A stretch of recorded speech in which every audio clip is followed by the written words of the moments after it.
Kaag sa numero 1 sa mga balita, subong nga adlaw.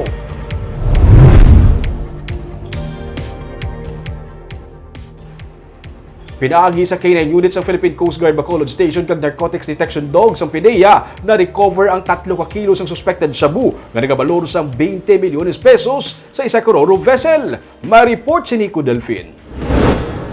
Sa random paneling and inspections ang katapos ang Philippine Coast Guard kay K9 unit, may namutikan ang narcotics detection dogs sa sulod sang auto nga puti nga sakay sa nagduka nga ro-ro vessel sa Bredco Port sa Bacolod kahapon. Gani giliyon man nga nag-coordinate sa PDEA Negros Occidental ang PCG Bacolod tubto maging usisa nila ang unod sang salakyan. Isang Belgian Malinois nga si Lupi nga isa sa mga narcotics detection dogs nga nag-usisa sa salakyan. Ang iya pagpungko sa na-recover nga package, sinyales sang napatod nga kontrabando.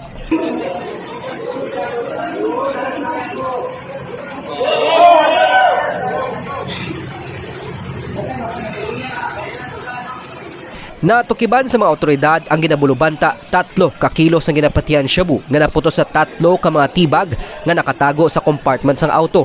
Ginabulubanta nagabalor sa 20 milyones pesos ang balor sang illegal nga droga. Wala ta sila na monitor, no? Nagakandak lang kita sa aton nga usual nga profiling and paniling sa mga cargos, mga salakyan. Galing ti nag-timing nga naghatag indication ng aton mga K9. So ginhold ta sila and gin-search sa akong Sir, specifically, tinakitaan sa salakyan, sir? para sa likod sang salakyan sang auto sa Doon na compartment. may kintaguhan sila or malaman? Yes, may ara kaya ang aton K9 ginakagatya ginakaykay ang inang lugar, so gintry ta nga ano lang man lilion lang man pinakita ta nga daw suspected nga package ipagwa ta and gintry ta liwat nga ipasnip sa aton nga mga K9 dogs and nag-indicate na gid sila nagapungko na gid sila sa kada isa ka pack sa Sanday Jalani Ambolo kag Aslani Usman nga among ginatudlo nagmaneho sang salakyan gikan Dumangas pa Bacolod ang nagpanginwala angot sa na-recover nga illegal nga droga.